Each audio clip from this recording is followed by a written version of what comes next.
साथियों नमस्कार। आप देख रहे हैं गढ़वाल किसान न्यूज और मैं आया हूं आज उत्तराखंड क्रांति दल के केंद्रीय कार्यालय में और यहां पे मेरी मुलाकात हो रही है उत्तराखंड क्रांति दल के कार्यकारी अध्यक्ष जयप्रकाश उपाध्याय जी से। सबसे पहले उपाध्याय जी नमस्कार। आपका भी हार्दिक स्वागत। आपका चैनल में स्वागत है। जी रावत जी धन्यवाद। जी जैसे कि उपाध्याय जी आने वाला जो 2027 है चुनाव होने हैं, आप 2027 को चुनाव को लेके क्या देखते हैं?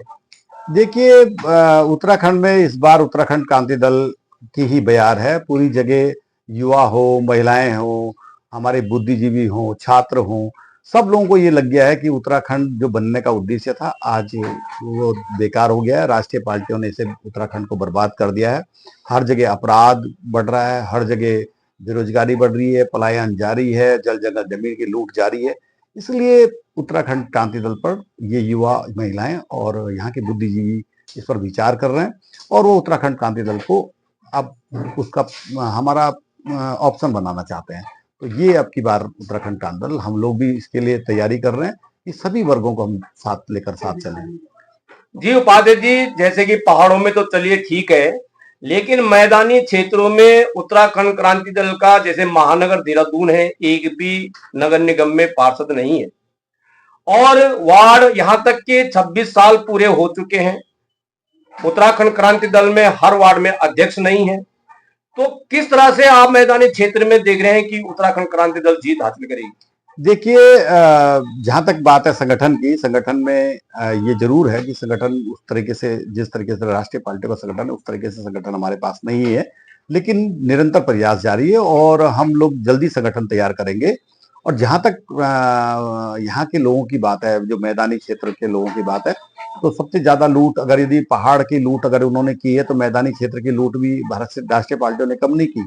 यहाँ के जो किसान थे, जो मूल निवासी थे यहाँ के, चाहे वो पुंडीर हो, वालिया हो, सैनी हो और तमाम जातियां, चौहान हैं, तमाम हम और जातियों के लोग जो किसान लोग थे, जो मूल निवासी थे उत्तराखंड के उधम सिंह नगर में, हरिद्वार में, देहरादून में, उनकी जमीनों की लूट राष्ट्रीय पार्टियों ने मचाई है और उन जमीनों की लूट उन्होंने लूट कर इस प्रदेश को ऐसी अंधकार में धकेल दिया है कि वो भी आज समझ गए हैं कि ये उत्तराखंड क्रांति दल के जो बिंदु थे, आज जो मूल निवास का जो बिंदु था, भू कानून का जो बिंदु था, उन्हें लग गया कि यार ये तो पहाड़ और मैदान में लड़ा रहे हैं।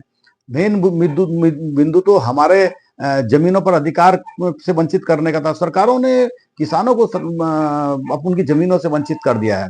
हमारी जो पहाड़ में जल जंगल, हमारे पास जमीनें कम थी, हमारे पास जल जंगल जमीन हमारी वो जो छोटी थी और उन वनों से हमें वंचित कर दिया, उन नदियों से वंचित कर दिया। तो वो पहाड़ का दर्द है और पहाड़ के लोग हमसे इसलिए जुड़ रहे हैं कि इन चीजों पर जो हमारे मूल अधिकार थे उन पर से राष्ट्रीय पार्टियों ने अपना कब्जा कर लिया। वहां पर या तो माफिया सक्रिय है या हमारी सरकार उनको बेचने में आतुर है। जी उपाध्याय जी, जैसे कि जब बूथ मजबूत होगा, जब यूथ मजबूत होगा, तभी तो मैदानी क्षेत्रों में कहीं ना कहीं यूकेटी मजबूत होगी। लेकिन यहाँ धरातल में तो न यूथ मजबूत दिख रहा है, न तो बूथ मजबूत दिख रहा है। आप कह रहे हैं कि आने वाली सरकार यूकेटी की बनेगी, क्या कहेंगे आप? देखिए ये आप मान के चलिए कि इस बार बूथ भी होगा और यूथ भी होगा, महिलाएं भी होंगी, बुद्धिजीवी भी होंगे। आप पूरे शिक्षक वर्ग में जो शिक्षाविद हैं वो समझ गए हैं कि ये लूट जो है उसको कम करना है तो हमें बूथ मजबूत करना पड़ेगा, उत्तराखंड क्रांति दल का साथ देना पड़ेगा। इस बार हमारे स्वयं जितने लोग आप उत्साह उनका है बूथ पर जाएंगे, वो हमारे पक्ष में वोट भी कराएंगे, बूथ अपना आप मैनेज होंगे। हम बिना पैसों के बूथ मैनेज आप होते हुए देखेंगे। आने वाला चुनाव ऐतिहासिक चुनाव होगा और आप देखेंगे कि यहाँ पर जो बुद्धिजीवी हैं, छात्र हैं, युवा हैं, महिलाएं हैं और तमाम किसी भी वर्ग, धर्म का, जाति का व्यक्ति होगा, वो उत्तराखंड क्रांति दल के पक्ष में खड़ा होगा और अपने चुनाव को प्रभावित कर रहा होगा कि राष्ट्रीय पार्टियों के झंडों को उखाड़ फेंकने का काम कर रहा होगा। ये आप आने वाले समय में देखेंगे। जी उपाध्याय जी, जैसे कि अभी national party Bharatiya Janata party के जो राष्ट्रीय अध्यक्ष नितिन नवीन जी है, वो भी उत्तराखंड, उनका भी आगमन हुआ और कल 4 जून को और 5 जून को जो लोकसभा में नेता प्रतिपक्ष राहुल गांधी जी हैं, उनका भी आगमन हो रहा है। क्या कहेंगे आप? देखिए, राष्ट्रीय पार्टी की अपनी पॉलिसी है। जब वो आते हैं तो यहाँ उत्तराखंड को कुछ दे नहीं जाते, यहाँ पर देख जाते हैं तो गंदगी दे जाते हैं, यहाँ पर दे जाते हैं, यहाँ के लोगों का स्वाभिमान को ठेस पहुंचाने का काम करते हैं। कभी उन्होंने ये नहीं कहा कि आप मुजफ्फरनगर कांड के दोषियों को, महिलाओं का जो स्वाभिमान है वो कहाँ है। खाली बड़ी बड़ी बातें वो जरूर महिला सम्मान की बात करते हैं। अंकिता हत्याकांड में उन्होंने कुछ करके नहीं दिया, गीता नौटियाल के मामले में उन्होंने कुछ करके नहीं दिया। तमाम महिलाएं, अपराध बहुत तेजी से बढ़ रहा है। वो केवल अपने को सत्ता सीन करना चाहते हैं, और सत्ता सीन करने के लिए वो अपने संगठन में अपनी जो पॉलिसी है कि भाई किसी तरीके से भी सरकार ना जाए, सरकार को काबिज कर लो, उस पर वो काम करते हैं। हम लोग जमीनी हकीकत पर संघर्ष करते हैं, जमीनी बिंदुओं पर संघर्ष करते हैं। तो संघर्ष का अब उत्तराखंड क्रांति दल के पक्ष में इसलिए लोग हैं क्योंकि वो हमारा वो पहाड़ी जो बड़ा संघर्षकारी है, वो स्वाभिमानी है।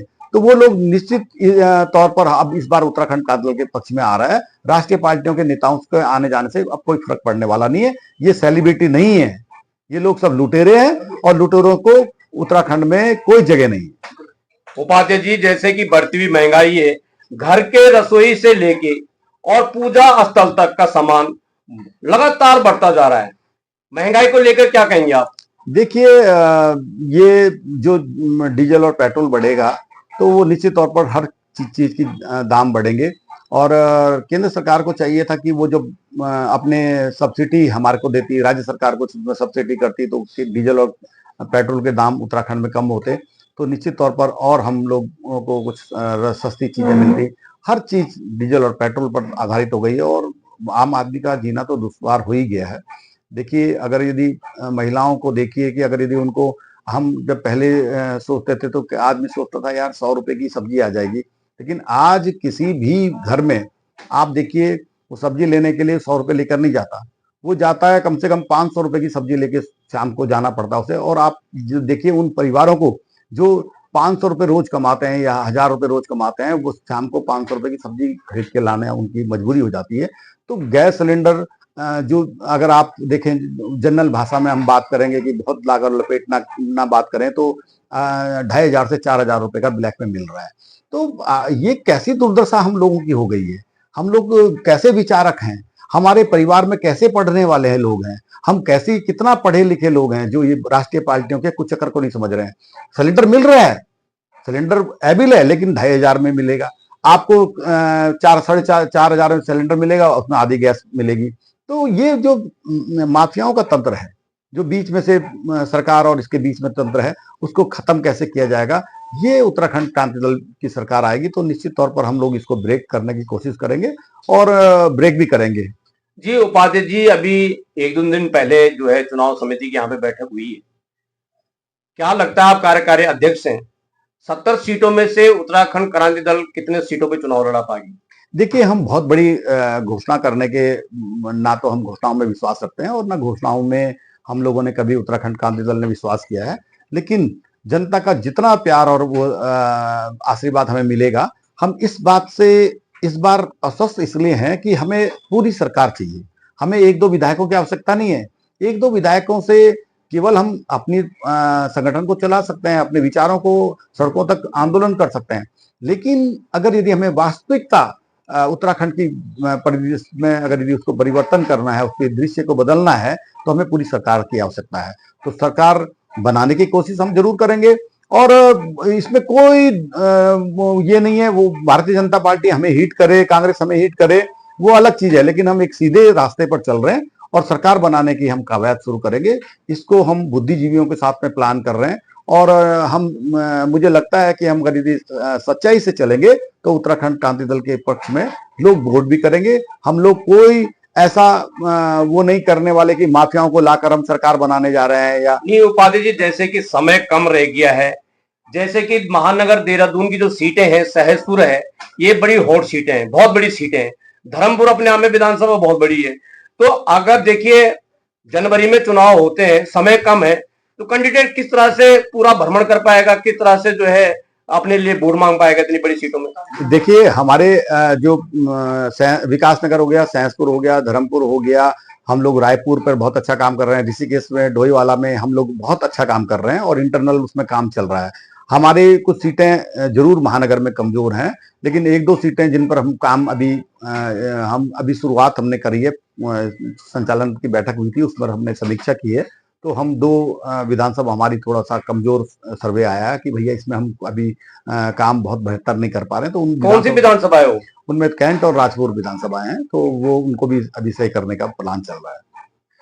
चलिए, आप देख रहे हैं गढ़वाल किसान न्यूज। मैं हूं वरीश चंद्रा और आपका चैनल को देखने के लिए बहुत बहुत धन्यवाद। आपका समय देने के लिए बहुत बहुत आपका भी बहुत बहुत धन्यवाद।